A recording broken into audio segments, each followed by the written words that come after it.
Terus bagaimana hubungan dengan anak saya yang sekolah di pesantren, Pak? Ini mau nanya. Yang ketiga adalah zakat hewan Terima kasih, ternak. Bapak. Assalamualaikum Dan yang keempat warahmatullahi adalah Bismillahirrahmanirrahim. Assalamualaikum warahmatullahi wabarakatuh. Alhamdulillahirabbil alamin. Assalatu wassalamu ala nabiyyina Muhammad wa ala alihi wa ashabihi ajma'in. Alhamdulillahirabbil alamin, pemirsa Fatwa TV dan pendengar radio dimanapun Anda berada. Puji dan syukur kita panjatkan kehadirat Allah Subhanahu wa taala, yang mana pada kesempatan kali ini kita dapat kembali berjumpa dalam program live interaktif Fikih Jual Beli dan Muamalah Kontemporer yang diampu langsung oleh guru kita Al-Ustaz Dr. Muhammad Arifin Badri hafizahullahu taala, yang mana beliau merupakan wakil ketua sekaligus merangkap sebagai anggota Dewan Fatwa Perhimpunan Al-Irsyad. Dan alhamdulillah pemirsa, pada sore hari ini beliau telah hadir bersama kita di studio Fatwa TV Jember. Kita akan sapa beliau. Assalamualaikum Ustaz. Assalamualaikum warahmatullahi wabarakatuh. Sehat Ustaz? Ahlan marhaban bik. Masyaallah. Gimana sehat ya? Alhamdulillah sehat-sehat. Alhamdulillah masyaallah. Baik pemirsa, alhamdulillah Ustaz dalam keadaan sehat walafiat. Semoga Ustaz dan kita juga semua yang menyimak maupun yang tidak menyimak live interaktif sore hari ini senantiasa dalam perlindungan Allah Subhanahu wa taala. Baik pemirsa, sebelum kita membacakan pertanyaan-pertanyaan yang sudah masuk ke meja redaksi Fatwa TV, terlebih dahulu kita akan bersama-sama mendengarkan nasihat pembuka dari Al-Ustaz Dr. Muhammad Arifin Badri hafizahullah taala. Silakan Ustaz. Baik, ahlan marhaban. Bismillahirrahmanirrahim. Assalamualaikum warahmatullahi wabarakatuh. Alhamdulillah wassalatu wassalamu ala Rasulillah wa ala alihi wa ashabihi wa man wala ma ba'du. Pemirsa dan penyimak radio dimanapun Anda berada, pada kesempatan sore yang berbahagia ini saya mengajak Anda untuk merenungkan satu hal yang itu merupakan mimpi dari semua orang. Itu harapan semua orang, yaitu ketenangan hidup, kedamaian hidup, atau kalau boleh Anda katakan kebahagiaan. Semua orang mencari dan berusaha berjuang mewujudkan kebahagiaan hidup. Ada yang berusaha mencarinya dengan popularitas, mengira bahwa kalau seseorang itu telah dikenal secara luas, memiliki banyak pengikut, dikagumi banyak orang, dia bisa bahagia. Faktanya, betulkah demikian? Ada yang mengejar kebahagiaan hidup dengan jabatan, sehingga dia rela mengeluarkan apa saja, harta, tenaga, pikiran, apa saja demi mendapatkan jabatan. Namun, benarkah setiap pejabat, benarkah para pejabat itu mendapatkan ketenangan hidup, kebahagiaan hidup? Belum tentu. Ada lagi yang menduga bahwa kebahagiaan hidup itu kalau dia menjadi miliarder, konglomerat, hartanya melimpah, rumah mewah, kendaraan mewah, istana yang megah, fasilitas yang serba. Tapi betulkah Anda bisa menggapai kebahagiaan hidup dengan kekayaan, fasilitas? Tidaklah demikian. Betapa banyak konglomerat bunuh diri, stres, gila. Betapa banyak orang-orang pesohor, para pejabat yang harus menggunakan obat penenang, bahkan terlibat dengan narkoba, karena dia mencari ketenangan hidup namun dia tidak mendapatkannya. Ada lagi yang menduga bahwa ketenangan hidup itu bila dia bisa hidup sendiri di tengah hutan, membangun villa di tempat yang sunyi, dia tidak berinteraksi dengan siapapun, dan mengisolasi diri. Namun betulkah dengan itu kemudian dia bahagia? Belum tentu juga. Karena bahagia itu tidak bisa diukur dengan materi, tidak bisa dibeli dengan harta, tidak bisa direbut dengan kekuasaan dan kekuatan. Bahagia itu adalah karunia Allah Subhanahu wa taala.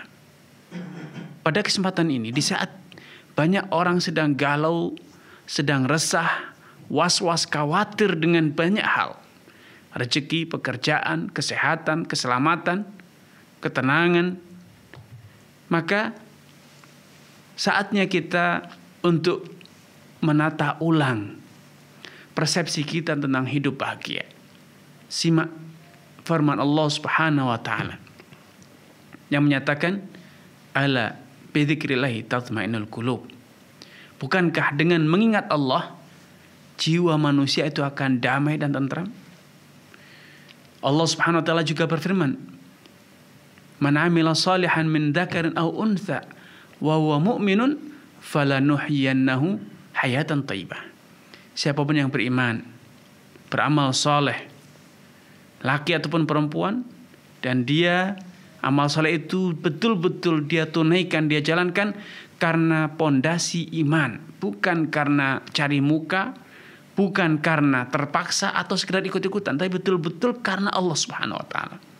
Karena tulus ikhlas mencari imbalan dari Allah Subhanahu wa taala kelak di hari akhirat. Maka apa hasilnya? Falanuhyiyannahu hayatan thayyibah. Akan kami jadikan kehidupannya kehidupan yang damai, tentram, kehidupan yang indah. Dalam ayat lain Allah Subhanahu wa taala juga menegaskan, "Man a'rada an dzikri fa inna lahu ma'asyatan dhanka wa nahsyuru yaumal qiyamati a'ma." Siapapun yang berpaling menjauh dari mengingat aku, kata Allah, akan aku jadikan kehidupannya itu terhimpit sempit. Di ayat lain Allah gambarkan, ka'annama yas'adu fis sama', bagaikan orang yang diangkat ke langit. Semakin dia berada dalam kondisi hampa udara, susah bernapas. Itulah kondisi orang yang tidak beriman. Karena itu momentum terjadinya krisis, wabah, ini adalah momentum kita untuk kembali muhasabah. Bahwa jiwa kita tidak hidup dengan makanan, dengan fasilitas. Jiwa kita tentram dengan berzikir kepada Allah, mengingat Allah Subhanahu wa taala. Karena itulah sumber kedamaian, itulah sumber kekuatan. Allah Subhanahu wa taala akan memberikan kepada Anda kedamaian, akan memberikan Anda rasa aman, akan menghapuskan was-was dan kekhawatiran dari diri Anda. Kapan? Kalau Anda betul-betul merealisasikan iman, betul-betul berlindung kepada Allah, betul-betul menyerahkan seluruh urusan Anda kepada Allah. Allah Subhanahu wa taala berfirman, alladzina amanu wa lam yalbisu imanahum bidzulmin ulaika lahumul amnu wa hum muhtadun.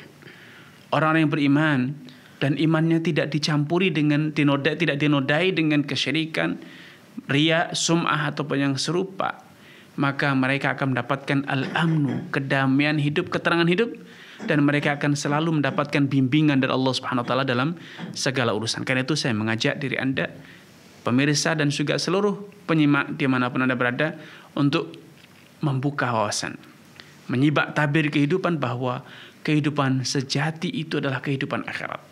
Kedamaian hidup itu adalah tatkala Anda bisa mengucapkan astaghfirullah. Lisan Anda selalu basah dengan la ilaha illallah. Jiwa Anda selalu dimakmurkan, selalu disemarakkan dengan nama Allah Subhanahu wa taala. Percayalah, buktikan.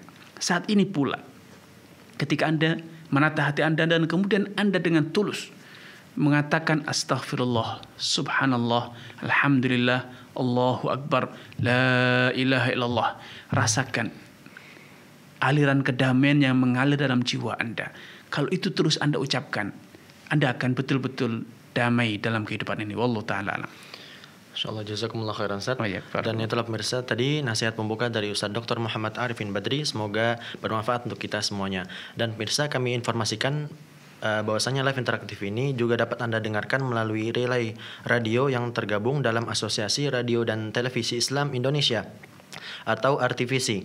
Di antaranya adalah Radio Binbas Yogyakarta, Radio Sahabat Tegal, Radio MDFM Probolinggo, Radio Amoba Pangkal Pinang, Radio Sago FM Sumatera Barat, Radio Gema FM Bontang, Radio Albina AM Bekasi, Radio Tuah FM Riau, Radio Madinah Caruban, Radio Dai Tengaran, dan Radio Mas FM Solo. Dan pemirsa, bagi Anda yang ingin bertanya secara langsung kepada Ustadz, dapat menghubungi kami di 0331 544 6087. 0331 544 6087. Baik Ustadz, selanjutnya kita akan mulai membacakan soal Ustadz. Ini pertanyaan pertama datang dari saudara Lis Nisa Ustadz di Provinsi Lampung. Assalamualaikum Ustadz, mohon penjelasannya tentang hukum jasa pembayaran PLN Ustadz. Baik. Ya. Terima kasih kepada saudari Lisa ya. Lisa, Ustaz. Atas kebersamaannya, semoga Allah SWT menambahkan taufik kepada Anda, keluarga dan juga seluruh pemirsa dan penyimak radio dimanapun Anda berada. usaha pembayaran pulsa ataupun tagihan listrik ataupun telekomunikasi, ya, telepon, itu insya Allah tidak masalah. Karena itu adalah jasa murni. Anda ketika memberikan layanan tersebut, berarti Anda sedang menjual jasa, membantu orang untuk mentransferkan uang kepada rekening yang dituju. Karena tidak semua orang punya rekening, tidak semua orang punya kartu ATM, tidak semua orang bisa mentransfer tersebut. Ketika Anda menjualnya, mentransferkan dananya misalnya 100.000 dengan tambahan uang komisi ataupun jasa, maka itu insya Allah halal, karena tambahan itu bukan utang piutang, tapi itu tambahan atas jasa yang Anda berikan, layanan mentransferkan ke rekening tujuan. Allah Ta'ala alam. Baik, jazakumullah khairan Ustaz. Dan itu jawaban untuk saudari kita Lisnisa di Lampung. Baik pemirsa, selanjutnya sudah ada penelpon yang bergabung bersama kita. Kita akan sapa terlebih dahulu. Assalamualaikum Fatwa TV. Assalamualaikum. Waalaikumsalam warahmatullahi wabarakatuh. Dengan Ibu siapa, di mana Ibu? Dengan Ummu Noval di Madura. Silakan Ibu. Assalamualaikum Ustaz. Waalaikumsalam warahmatullahi wabarakatuh. Silakan Ibu. Apakah wajib dizakati nilai emas dan uang tabungan yang sudah mencapai nisab? Sedangkan emas seperti gelang dan kalung dipakai setiap hari dan emas pemberian suami. Yeah. Jika tidak digabungkan, nominal uang tabungan tidak sampai nilai nisab sebesar 83 gram. Baik. Yang pertama Ustaz, ya. Yang kedua boleh Ustaz? Ya, silakan Ibu. Bagaimana hukum belanja online seperti Shopee, Tokopedia, Lazada, dan lain? Baik. Itu aja Ustaz, ya. Ibu, ya. Assalamualaikum. Assalamualaikum warahmatullahi wabarakatuh. Ya, terima kasih kepada Ummu Noval ya di Madura atas kebersamaannya. Semoga Allah SWT menambahkan taufik, hidayah kepada Ummu Noval, keluarga, dan juga seluruh pemirsa dan penyimak radio dimanapun Anda berada. Para ulama memang berselisih pendapat perihal perhiasan yang dikenakan. Perhiasan emas ataupun perak yang dikenakan, apakah itu harus dihitung dalam harta yang dizakati atau tidak. Mayoritas ulama mengatakan itu tidak wajib dizakati. Karena perhiasan emas yang dikenakan, kalung, gelang, anting, cincin yang dikenakan oleh wanita, itu bagaikan pakaian. Itu tidak lagi menjadi alat transaksi, tidak lagi menjadi kekayaan, tetapi itu bagaikan pakaian yang dikenakan. Bisa jadi pakaian itu berharga mahal, seperti pakaian sutra dan lain sebagainya. Dan wanita halal untuk itu. Dan wanita memang butuh untuk mengenakan hal itu, untuk mempercantik diri di hadapan sang suami. Maka mayoritas ulama mengatakan tidak wajib dizakati. Sebagian ulama mengatakan bahwa walaupun emas itu adalah perhiasan yang dikenakan, tetapi itu tetap saja emas. Walaupun itu dikenakan dan digunakan berdandan, tidak menjadikannya berubah menjadi kain ataupun yang serupa. Sedangkan dalil-dalil yang ada bersifat umum.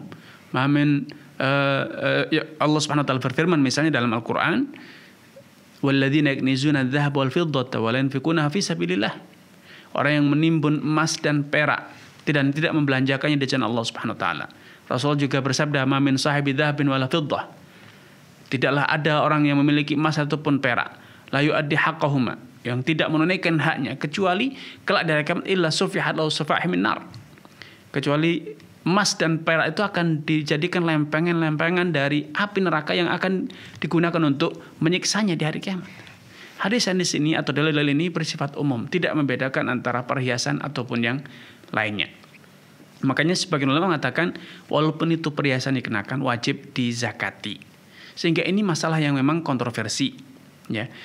Kelompok ulama pertama yang merupakan mayoritas ulama berdalil dengan dalil-dalil yang lain. Salah satunya adalah satu riwayat dari Aisyah radhiyallahu taala, istri Nabi sallallahu alaihi wasallam, bahwasanya beliau dulu merawat beberapa anak yatim. Kemudian Aisyah mengenakan mereka, memberikan kepada mereka perhiasan emas, dan Aisyah tidak pernah membayarkan zakat atas perhiasan tersebut, ya. Dan perselisihan berapa ini panjang lebar di kalangan para ulama, ya. Masing-masing berusaha berargumentasi dan mengkanter ataupun membantah argumentasi pendapat yang lain. Karena dalam masalah seperti ini, kalau kita ingin nyaman, tentram, terbebas dari kontroversi para ulama, tidak diombang-ambingkan, suatu saat bertanya kepada ulama A dikatakan wajib, kepada si B dikatakan tidak wajib, dan demikian seterusnya. Agar kita selamat, tidak lagi bingung bimbang, maka solusinya adalah zakati saja. Itu kalau kita ingin selamat ya. Kalau kita ingin selamat, zakati saja. Tetapi kalau ternyata kita mengikuti pendapat yang mengatakan tidak wajib, dan itu merupakan madhab mayoritas ulama, termasuk madhab Syafi'i yang dianut oleh masyarakat Indonesia, maka secara tinjauan dalil sebagai orang awam boleh mengikuti hal tersebut. Karena memang orang awam bukan kapasitas mereka untuk memilih pendapat. Sehingga mereka kapasitasnya adalah bertanya dan mengikuti ulama yang menurutnya adalah yang paling capable, paling berilmu. Dan seperti tadi saya sampaikan bahwa mayoritas ulama tidak mewajibkan zakat pada perhiasan. Tapi kalau Anda ingin selamat, ingin tenang, maka zakati itu solusi yang paling aman. Sedangkan mana yang lebih kuat secara tinjauan dalil, saya sendiri dalam hal ini jujur masih dalam kondisi bimbang, karena setiap kali mengkaji masalah ini dari versi yang mewajibkan, seakan itulah pendapat yang sangat kuat.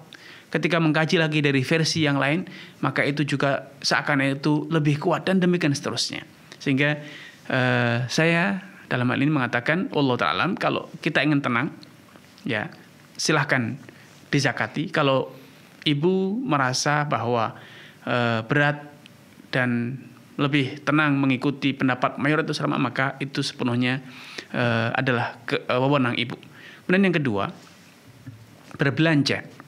Jawabannya adalah berbelanja di marketplace yang ada secara hukum boleh. Secara hukum boleh. Kecuali bila kita berbelanja dengan top up. Ya, kita terlebih dahulu top up, kemudian mendapatkan fasilitas bebas ongkos kirim, mendapatkan fasilitas potongan harga, maka ini yang tidak boleh. Tetapi ketika kita belanja baru transfer atau dengan transaksi tunai tanpa top up terlebih dahulu, maka tidak masalah. Tapi ketika kita top up terlebih dahulu di aplikasi-aplikasi tersebut, maka sejatinya dengan top up kita berarti telah menghutangkan sejumlah dana, seperti menabung sejumlah dana. Dan kemudian ketika dengan alasan kita menabung kemudian mendapatkan bonus bebas ongkos kirim atau potongan harga, maka itu sama saja ketika kita nabung di bank kemudian mendapatkan bunga atau keuntungan atau diskon potongan harga. Di berbagai pusat belanja ada promo serupa bagi pengguna kartu A, kartu bank milik yang terbitkan oleh A, akan mendapatkan diskon 5%, 10%, dan itu tidak boleh digunakan karena itu adalah bagian dari keuntungan atas dana yang kita simpan di bank. Demikian pula ketika kita top up. Yang kedua, kalaupun kita tidak top up, kadang, dan itu nyata ya, di berbagai marketplace disediakan atau menawarkan layanan kredit. Kalau kita membelinya dengan kredit, maka berarti pasti ya, sudah bisa dipastikan akan ada bunga. Barang yang senilai 100 Anda beli dengan kredit, maka pembayarannya nanti bisa menjadi 150 atau kurang atau lebih. Kondisi ketiga, kalau pembelian itu adalah barang-barang yang bersifat ribawi, misalnya perhiasan emas, perhiasan perak, Anda beli, maka ketika Anda beli, Anda tidak akan bisa menerima barang tersebut dari penjualnya secara tunai, karena penjualnya di luar negeri atau di dalam negeri, sehingga ini bermasalah karena tidak terjadi transaksi secara tunai. Anda bayar transfer tetapi penjual tidak bisa menyerahkan barangnya seketika kepada Anda, dan ini adalah riba. Ya, ini adalah riba. Makanya kalau Anda ingin beli, belilah barang-barang non perhiasan selain emas dan perak, dan lakukan pembayaran ketika Anda transaksi, bukan top up terlebih dahulu. Ini dari sisi pembeli. Adapun dari sisi penjual, maka saya tidak menyarankan kepada para pedagang untuk berdagang melalui marketplace yang ada, karena marketplace itu adalah sarana untuk monopoli. Mereka akan mempelajari produk-produk yang laku, laris, dan kemudian setelah mereka dapat data itu, mereka akan mengambil data itu, menggunakan itu untuk apa? Berjualan sendiri. Mereka akan membuka toko dengan nama supplier baru. Sejatinya itulah toko-toko fiktif buatan marketplace untuk menyaingi produk Anda yang laris. Ujung-ujungnya nanti Anda sebagai penjual akan tersingkir dari marketplace tersebut, sedangkan produk yang laris tersebut akan dimonopoli oleh mereka untuk mereka jual, seperti yang terjadi di minimarket yang ada sekarang di sekitar Anda. Semua merek ada, dan kini mulai ya berbagai produk itu berganti merek, yaitu merek minimarket yang ada. Ini adalah monopoli. Karena itu saya menghimbau kepada para pedagang untuk tidak mudah-mudah berdagang di marketplace yang ada, agar Anda tidak dibunuh tanpa Anda sadari. Wallahu ta'ala. Agar usaha Anda tidak dibunuh tanpa Anda sadari. Wallahu ta'ala alam. Insyaallah, jazakumullah khairan Ustaz. Dan pemirsa, kami memohon maaf tadi terjadi sedikit kesalahan, dan kami mohon maaf atas ketidaknyamanan ini. Baik, selanjutnya kita akan melanjutkan soal berikutnya Ustaz, dan semoga tadi pertanyaan dari Ummu Naufal dapat didengar dengan jelas ya, atau mungkin ketika nanti tidak bisa menyimak jawaban dari Ustaz secara sempurna, Ummu Naufal bisa menyimak melalui siaran ulang pada hari Ahad insyaallah. Baik Ustaz, selanjutnya kita akan bacakan pertanyaan dari Saudara Reza di Jawa Barat Ustaz. Ya. Assalamualaikum Ustaz, kebetulan saya programmer yang sehari-hari membuat software. Sekarang saya ditawari untuk membuat software pengaturan stok gudang dan penjualan sebuah perusahaan. Yang menjadi pertanyaan saya, perusahaan ini dominan menggunakan strategi MLM dalam operasionalnya. Apa hukum saya menjual software ke mereka Ustaz? Jazakumullahu khairan. Ya, dari Saudara Reza Ustaz. Reza ya. Ya, terima kasih kepada Saudara Reza atas kebersamaannya. Semoga Allah Subhanahu wa taala menambahkan taufik dari kepada Anda, keluarga, dan juga seluruh pemirsa Fatwa TV dan penyimak radio dimanapun Anda berada. Skema jualan MLM. Ya, sebelum kita berbicara tentang jual beli software, karena jual beli software hukum asalnya halal. Program jual beli barang itu hukumnya halal ya. Yang jadi masalah bukan softwarenya, bukan Anda membuat software untuk mengatur mendata produk, tetapi yang menjadi masalah adalah sistem MLM itu sendiri. Sistem MLM itu syarat dengan praktek riba, praktek gharar. Ya, ketika keanggotaannya harus bayar uang iuran terlebih dahulu, maka ini sudah bisa diduga kuat bahwa itu sejatinya adalah money game. Anggota diminta bayar uang pendaftaran yang cukup besar dengan iming-iming nanti mendapatkan fee atau komisi, keuntungan penjualan. Faktanya banyak dari mereka yang tidak mendapatkan itu. Ada pula dengan skema anggota harus membeli produk dulu dengan nilai yang cukup besar. Ada yang nilai transaksinya harus minimal 1 juta, ada yang 2 juta sesuai dengan produknya. Dan ini sejatinya adalah bentuk dari gharar. Ya, karena downline atau anggota membeli produk bukan karena ingin punya produk, ingin menggunakan produknya, tetapi karena iming-iming untuk bisa mendapatkan komisi penjualan di hari kemudian. Padahal itu belum tentu. Sehingga praktek MLM itu syarat dengan gharar dan riba. Karena itu Anda tidak boleh mensupport skema-skema tersebut, apalagi bila program Anda betul-betul akan digunakan langsung oleh mereka dalam memperlancar kegiatan mereka yang syarat dengan riba ataupun gharar. Karena kita tidak boleh ta'awun, ya, tolong menolong dalam perbuatan dosa dan permusuhan. Wala ta'awanu 'alal itsmi wal 'udwan. Janganlah kalian tolong menolong, saling memberi support atau dukungan kepada dalam urusan al-itsm, perbuatan dosa dan permusuhan ataupun kebencian. Wallahu taala alam. Jazakumullah khairan Ustaz, dan itu jawaban untuk Saudara Reza tadi. Kemudian Ustaz, sebelumnya kami ingin menginformasikan kepada pemirsa bahwasanya tadi terutama kepada Ummu Naufal ya. Mohon maaf, live interaktif ini dapat pula disimak lagi siaran ulangnya pada hari Sabtu pukul 7 pagi. Atau kalau tidak bisa menyimak pada pukul 7 pagi, bisa menyimaknya kapanpun melalui media sosial Dewan Fatwa, Perhimpunan Al-Azhar seperti Facebook dan lain sebagainya. Baik Ustaz, selanjutnya kita akan membacakan pertanyaan dari Saudara Aan Ustaz di Provinsi Lampung. Assalamualaikum Ustaz, apa hukum usaha BRI Link? Terima kasih atas jawabannya. Syukran. Saudara Aan ya. Aan, Ustaz. Baik, terima kasih kepada Saudara Aan di Provinsi Lampung atas kebersamaannya. Semoga Allah Subhanahu wa taala menampakkan taufik daya kepada Anda, keluarga, dan juga seluruh pemirsa dan penyimak radio dimanapun Anda berada. Usaha BRI Link itu sama tadi dengan pertanyaan yang pertama, yaitu usaha jasa pembayaran ya. Jasa pembayaran bisa listrik, bisa pembayaran tagihan misalnya telekomunikasi atau PDAM atau yang lainnya, maka insya Allah tidak masalah ya, karena itu hanya sebatas layanan untuk memudahkan masyarakat bisa mentransfer berbagai pembayaran yang harus mereka lakukan. Merchant tempat atau tempat-tempat pembayaran atau menggunakan PRLink itu, mereka tidak terlibat dalam transaksi. Bisa jadi transaksi yang nanti pembayaran masyarakat itu transaksi yang berbasis riba, bisa jadi. Tetapi pemilik pengusaha yang menggunakan layanan PRLink tersebut, dia tidak terlibat dalam transaksinya. Dia hanya sekadar memberikan layanan kepada masyarakat agar masyarakat bisa mentransfer berbagai transaksi yang sudah jauh-jauh hari terjadi antara mereka dengan berbagai unit usaha. Bisa jadi kredit motor, bisa jadi tagihan telekomunikasi dan lainnya.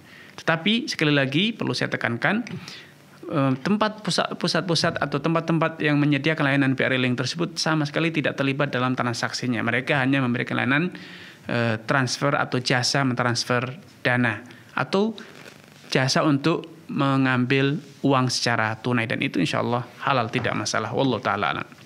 Ya, Masya Allah, jazakumullah khairan Ustaz. Dan itu jawaban untuk saudaraan di Lampung tadi. Semoga dapat bermanfaat.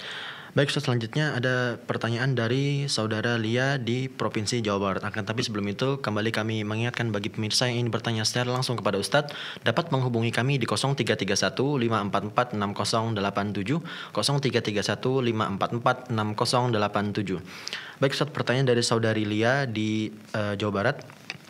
Assalamualaikum Ustadz. Mohon izin bertanya tentang hukum jual beli emas secara cicilan. Misalnya saya punya emas harga 200 juta, kemudian saya menjual kepada si A. Akan tetapi dikarenakan pembayarannya secara transfer dan ada batasan transfer saat yaitu 100 juta, maka 100 jutanya akan dibayar di hari kemudian. Maka bagaimana hukum jual beli seperti ini Ustadz? Ya, saudara Lia ya. Ya, terima kasih kepada saudari Lia atas kebersamaannya. Semoga Allah Subhanahu wa taala menambahkan taufik hidayah kepada saudari Lia, keluarga dan juga seluruh pemirsa dimanapun Anda berada. Para ulama telah bersepakat bahwa transaksi emas dengan mata uang haruslah dilakukan secara tunai. Sehingga ketika transaksinya tidak tunai, baik emasnya yang tidak tunai alias tidak bisa diserah terimakan seutuhnya kepada pembeli, ataupun pembayaran uang yang tidak bisa dibayarkan secara tunai di saat transaksi, maka ini berarti terjadi penundaan pada transaksi komoditi riba, dan itu secara tinjauan fikih haram hukumnya. Masalah tadi yang dikatakan pembatasan transaksi, sebetulnya ini bisa dikondisikan, ya, bisa diselesaikan dengan mudah, ya, karena kita bisa saja terlebih dahulu ambil uangnya di lain hari atau sebelum kita bertransaksi, atau kita transfer dari dua rekening. Maka insya Allah itu bisa memenuhi kriteria tunai ya. Apalagi bila transaksinya tadi ya, kita melakukan transaksi secara yadan biadin, uangnya kita serahkan secara langsung, emasnya kita serahkan secara langsung, maka itu sangat mudah sekali ya. Sehingga insya Allah kalau memang kita betul-betul komitmen untuk menghindari riba, solusi itu masih sangat mudah dan bisa diterapkan. Kita transfer dari dua rekening kita agar kriteria tunai tadi bisa terpenuhi tanpa kita harus melanggar aturan syariat. Wallahu ta'ala alam. Ya, Masya Allah, jazakumullah khairan Ustaz. Dan semoga pertanyaan ini dapat dipahami oleh saudari Lia. Baik, selanjutnya ada pertanyaan dari hamba Allah yang bertanya melalui media sosial Dewan Fatwa Perhimpunan Al-Irsyad Ustaz. Assalamualaikum Ustaz, mohon izin bertanya, orang tua saya membangun rumah dan uang untuk membangun rumah adalah pinjaman dari bank dan sekarang masih dalam tahap pencicilan. Yang ingin saya tanyakan, yang pertama, apa yang bisa saya lakukan sebagai anak yang tinggal di rumah tersebut dan memakai fasilitas yang mengandung riba? Kemudian yang kedua, bagaimana cara membersihkan rumah dari riba tersebut Ustaz? Ya, dari saudara hamba Allah Ustaz. Hamba Allah, ya. Baik, ya, terima kasih kepada saudara yang telah mengajukan pertanyaan ini. Semoga Allah SWT menampakkan taufik kepada Anda, keluarga dan juga seluruh pemirsa dan penyimak radio dimanapun Anda berada. serta saya turut mendoakan semoga cicilan orang tua Anda segera dapat dilunasi. Perlu dibedakan antara yang memungut riba atau yang dikenal dengan rentenir, yang menghutangkan sejumlah uang dan kemudian minta pengembalian lebih. Itu namanya rentenir. Di masyarakat dikenal juga dengan lintah darat. Mereka betul-betul memakan riba. Karena mereka mengutangi 100 juta, kembalinya 120. Sehingga mereka modalnya kembali dan ada pertambahan. Nah, pertambahan inilah namanya riba. Sedangkan pembeli atau konsumen dalam hal ini, mereka berhutang 100 dan harus membayar 120 sehingga mereka tidak mendapatkan pertambahan, tetapi justru harta mereka berkurang karena mereka menerima 100 harus membayar 120 atau bahkan lebih. Sehingga yang memakan riba itu adalah pihak kreditur, pihak yang menghutangi, sedangkan konsumen nasabah yang berhutang mereka tidak memakan riba, tetapi mereka menjadi partner praktek riba. Kenapa? Riba itu dosa yang hanya bisa terlaksana antara dua pihak.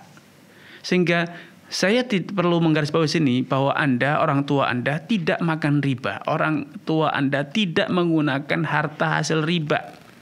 Tetapi orang tua Anda menjadi partner pemakan riba. Dan itu sudah dosa besar, betul. Itu dosa besar. Tetapi rumah yang dibeli oleh orang tua Anda halal untuk digunakan. Fasilitas yang dibeli oleh orang tua Anda dengan kredit tersebut halal untuk digunakan. Tetapi orang tua Anda harus bertobat. Memohon ampunan kepada Allah karena telah menjadi partner rentenir. Partnernya rentenir. Ya. Dan dosanya itu sangat besar. Rasulullah SAW bersabda, la'anallahu riba akilahu wa mukilahu wa katibahu wa syahidahu wa qalahum fil itsmi sawa. Allah itu melaknati pemungut riba, rentenir, korbannya yang membayar, yang berhutang dengan bunga, dua saksinya, juru tulisnya, kemudian kata Nabi dosa mereka sama besarnya. Ya, tetapi perlu Anda pahami yang harus dilakukan adalah segera lunasi. Anda sebagai anak segera bantu orang tua Anda agar bisa melunasi. Anda ikut menempuh budaya hidup yang efisien, Anda ikut bekerja, membantu pekerja orang tua Anda agar orang tua Anda bisa segera melunasi sehingga tidak terus-menerus menjadi partner praktek riba. Wallahu ta'ala. Masya Allah, jazakumullah khairan Ustaz. Ustaz setahu itu Ustaz, kita boleh ya Ustaz membayar pokoknya saja itu Ustaz ke bank?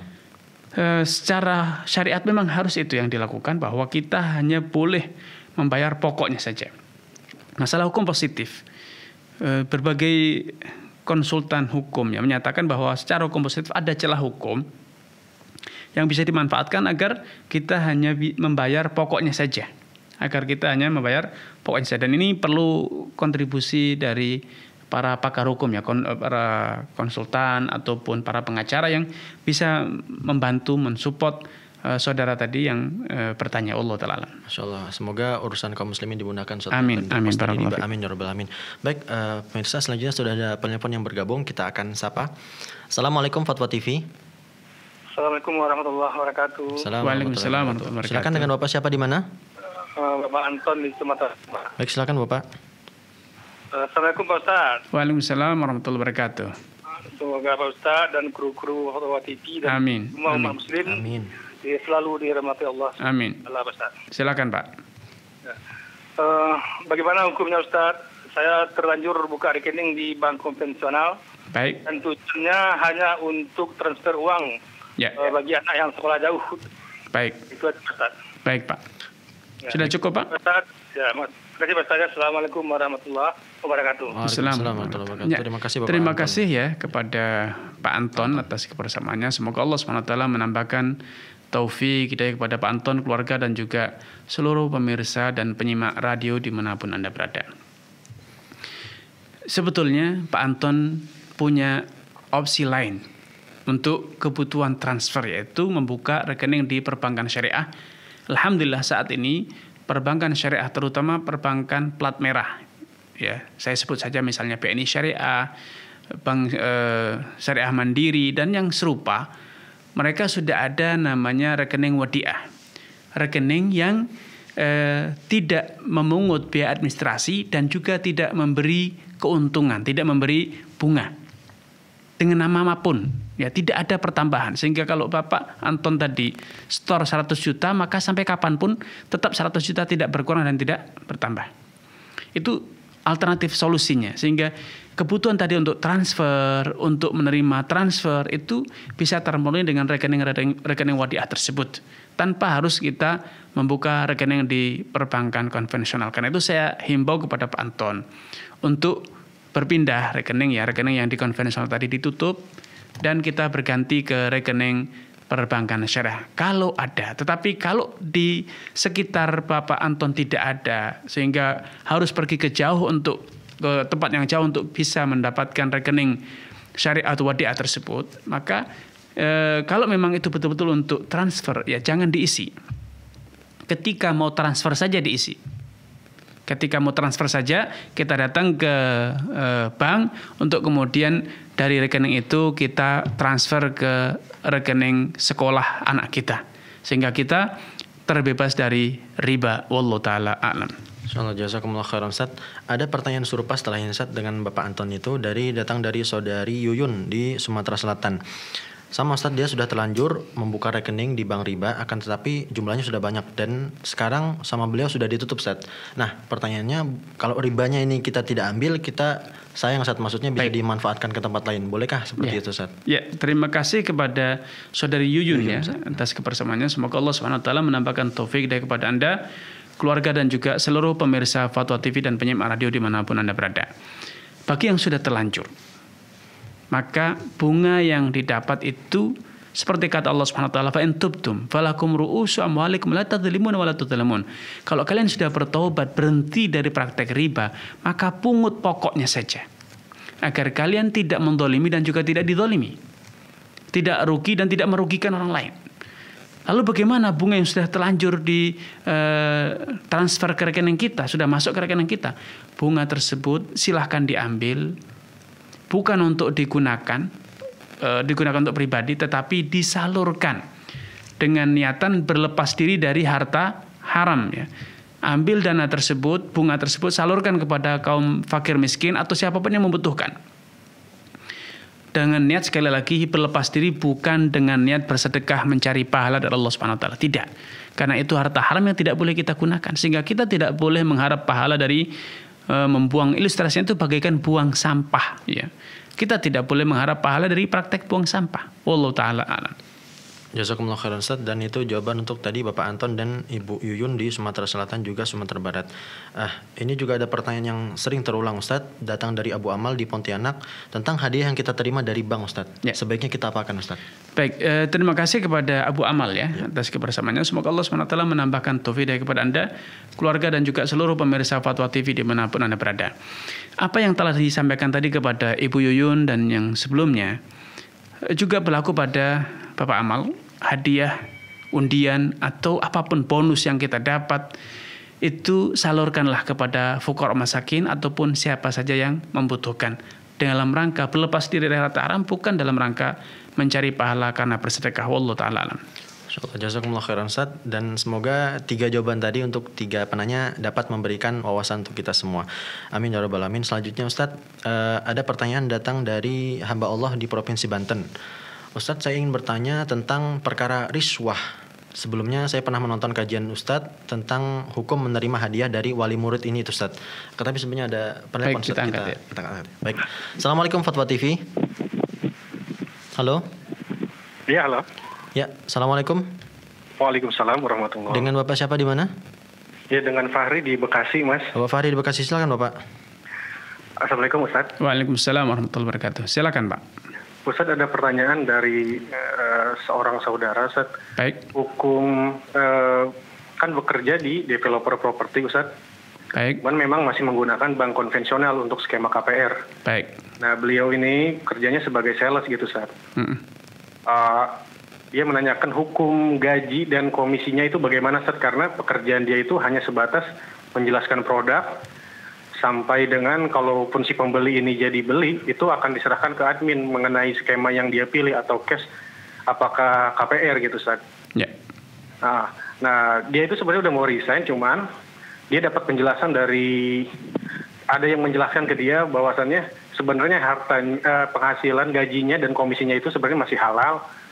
Jadi kalaupun kondisi dia masih sulit, jadi dia itu disarankan jangan resign dulu, cari pekerjaan yang lain dulu. Setelah dapat, baru dia bisa resign, karena dia menjelaskan bahwasannya si gaji dan komisinya itu masih tetap halal. Ini mohon penjelasannya itu, Ustaz. Baik ya, terima kasih kepada Bapak Fahri di Bekasi ya atas kebersamaannya. Semoga Allah SWT menambahkan taufik kepada Bapak Fahri, keluarga dan juga seluruh pemirsa Fatwa TV dimanapun Anda berada.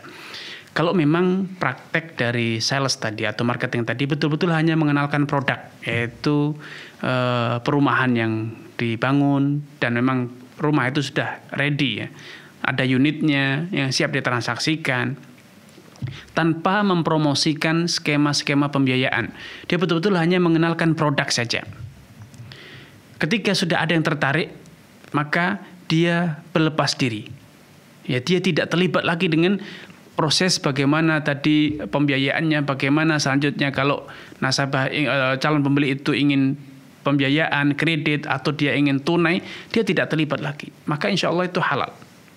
Pekerjaan itu halal karena dia mempromosikan produk yang halal. Adapun masalah kemudian nanti ada konsumen yang menggunakan skema pembiayaan, maka itu tanggung jawab perusahaan, bukan tanggung jawab Anda. Sama halnya dengan karyawan yang membangun ya, insinyur, tenaga kuli bangunan yang membangun rumah-rumah tersebut. Mereka tidak terlibat dalam urusan pembiayaannya. Mereka menjual jasanya, menjual tenaganya untuk satu pekerjaan yang halal, yaitu membangun konstruksi. Sebagaimana yang ditanyakan tadi, menjual jasanya untuk memasarkan produk. Produknya halal dan disampaikan dengan transparan, tidak ada penipuan, maka insya Allah apa yang dia dapat, pekerjaan dia itu halal, dengan catatan dia tidak ikut mengenalkan, tidak ikut mempromosikan praktek-praktek pembiayaan yang berbunga atau mengandung unsur riba. Wallahu ta'ala a'lam. Masya Allah, jazakumullah khairan Ustaz, dan terima kasih kepada Bapak Fahri yang sudah bertanya.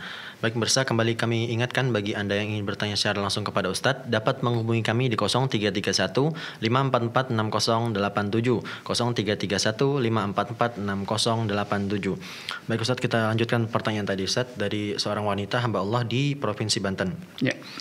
Assalamualaikum warahmatullahi wabarakatuh. Ana ingin bertanya tentang perkara riswah. Sebelumnya Ana pernah menonton video kajian Ustadz tentang menerima hadiah atau barang-barang tertentu, misal dari wali murid, maka ini termasuk riswah.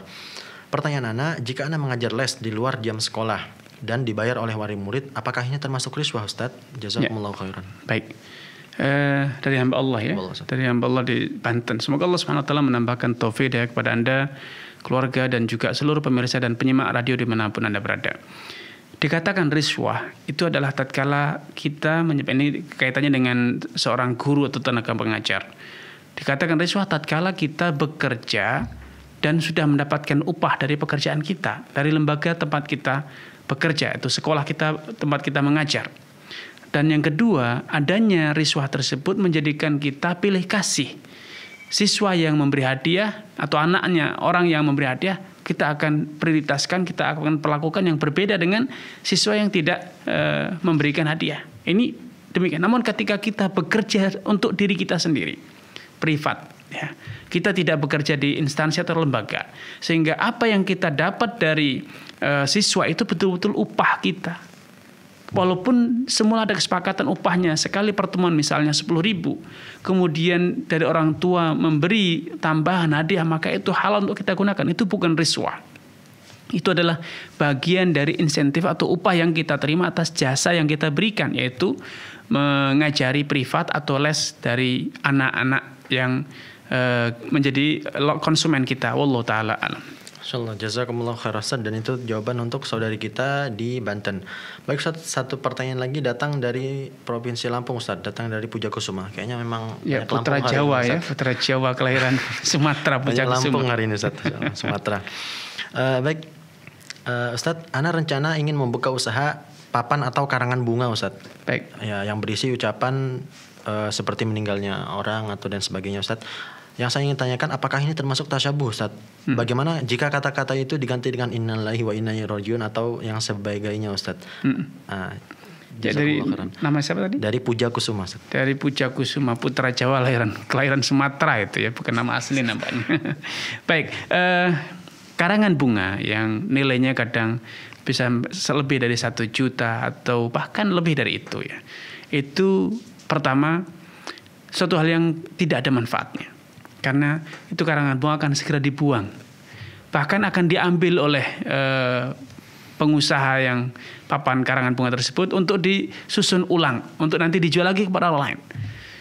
Secara objek ya, hukum bunga dan seluruh itu sebetulnya halal, namun ini adalah sebuah fasilitas, sebuah layanan yang mubadzir, yang sia-sia. Sedangkan sebagai seorang muslim, kita tidak boleh ya memfasilitasi, kita tidak boleh mengajak mengembangkan budaya yang menyimpang, yang tidak sesuai dengan tuntunan syariat.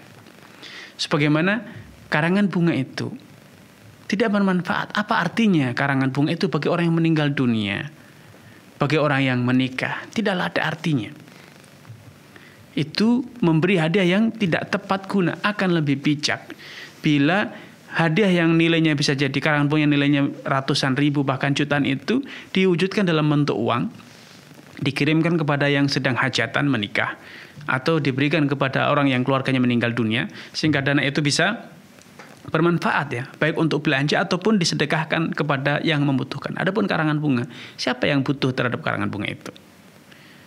Fakir miskin pun tidak mau mengambilnya.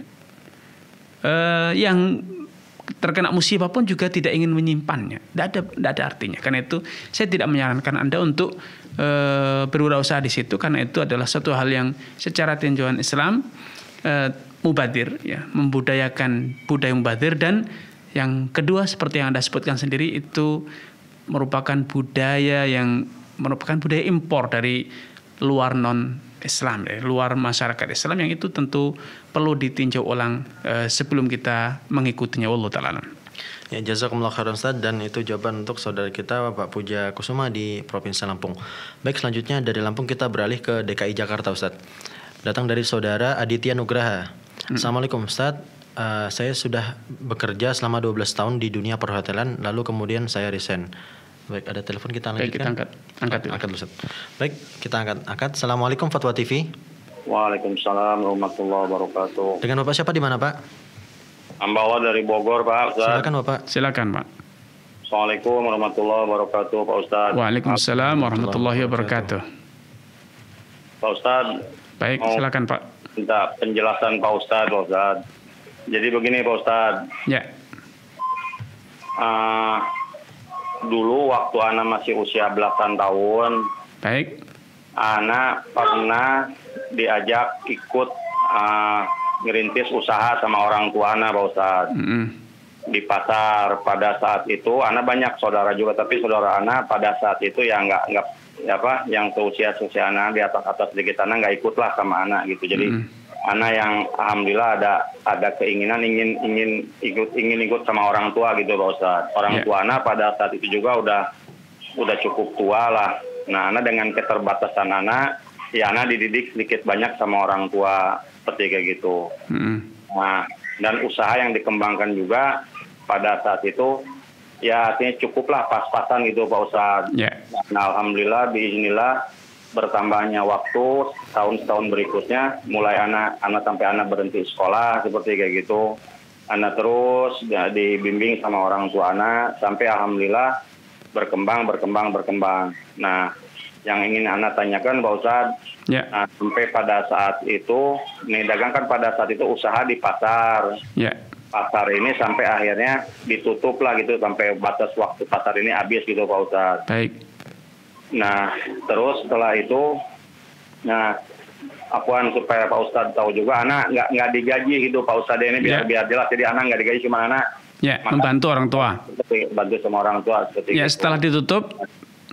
Kenapa Pak Ustadz? Setelah ditutup, apa kelanjutannya Pak? Setelah ditutup, anak dari hasil usaha yang seperti kayak gitu, anak ada tabungan sampai akhirnya anak ngontrak toko gitu Pak Ustadz. Kontrak toko dan sama bersama orang tua juga di situ kayak gitu. Nah, terus berjalan sampai akhirnya ada penghasilan sedikit-sedikit, di antara penghasilannya orang tua anak beli tempat seperti kayak gitu Pak Ustadz. Dengan pokoknya yang tadi berjalan seperti itu usaha beli tempat. Nah, anak ingat waktu anak beli tempat, anak ingat orang tua anak ngomong ini tempat pakai nama ente katanya seperti gitu. Nah, tapi qadarullah hukumah itu pada saat itu mengatakan usia anak belum cukup untuk punya untuk memiliki tempat tadi karena terbatas usia pada saat itu. Seingat anak mesti di atas 21 tahun apa gimana kata hukumah. Udah itu pakai nama abah seperti kayak gitu. Nah, ini berlanjut Pak Ustadz seperti kayak gitu sampai ada memiliki tempat yang lain juga. Baik, nah, singkat ceritanya gimana Pak? Apa yang mau ditanyakan Pak? Yang anak tanyakan, nah sekarang kan orang tua anak udah meninggal Pak Ustadz. Nah, tadi aku anak cuma pengen jelas saja, anak juga ada memiliki tempat. Nah, yang anak tanyakan ini status tempat ini apa emang udah murni milik anak, apa seperti gimana Pak Ustadz? Baik. Dan supaya Pak Ustadz tadi juga tahu, nah itu yang awal dari anak ceritanya yang tadinya saya sudah nangkap Pak. Sudah cukup Pak? Ya maksudnya Anda pengen jelas seperti jadi. Iya, yang ditanyakan sudah cukup Pak. Oh siap, Pak Ustadz ya. Sudah saya tangkap pesannya. Baik. Syukron Pak Ustadz. Baik. Pesannya syukron. Assalamualaikum warahmatullahi wabarakatuh. Baik ya, terima kasih kepada hamba Allah di Bogor atas kebersamaannya. Semoga Allah Subhanahu wa taala menampakkan taufik kepada Bapak, keluarga dan juga seluruh pemirsa dan penyimak radio dimanapun Anda berada.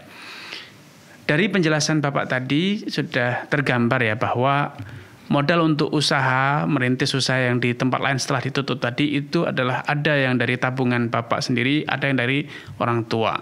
Sehingga secara kepemilikan itu adalah kepemilikan bersama.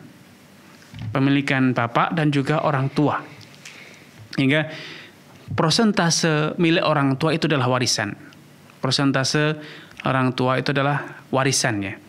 Karena kalaupun orang tua dulu mengatakan itu dibalik nama atau atas nama bapak atau sang anak, tetapi itu secara tinjauan hukum tidak bisa serta-merta menjadi milik.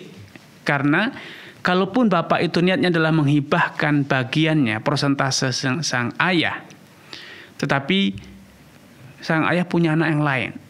Hibah yang diberikan kepada sebagai anak-anak yang sebagai lain tidak diberi itu secara tinjauan hukum Islam tidak sah. Karena orang tua punya kewajiban adil. Walaupun sang penanya atau bapak yang menanya ini ikut berkontribusi membantu orang tua. Tetapi harus ingat bahwa itu adalah tetap membantu ya. Tidak menjadikan harta orang tua menjadi milik anak. Ya. Tetap itu adalah sebagai bentuk birrul walidain bakti kepada orang tua.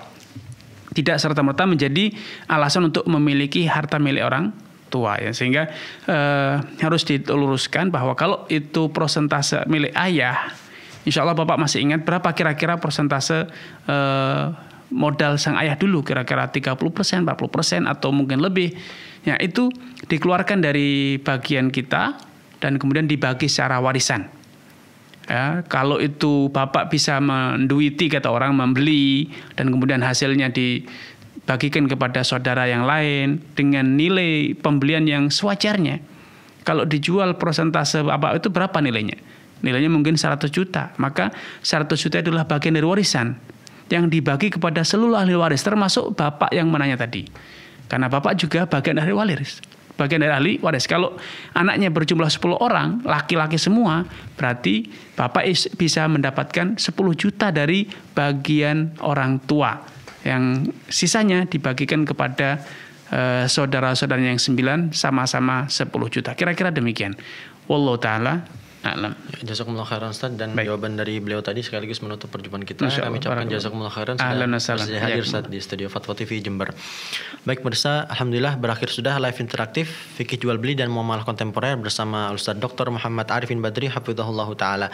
Saksikan terus live interaktif mulai hari Senin sampai dengan Jumat hanya di Fatwa TV. Kemudian pemirsa, informasi seputar Dewan Fatwa Perhimpunan Al-Irsyad, Fatwa TV, dan juga bagi Anda pemirsa dan pendengar yang ingin mengakses seluruh pertanyaan yang sudah terjawab, dapat Anda Anda akses di website www.dewanfatwa.com.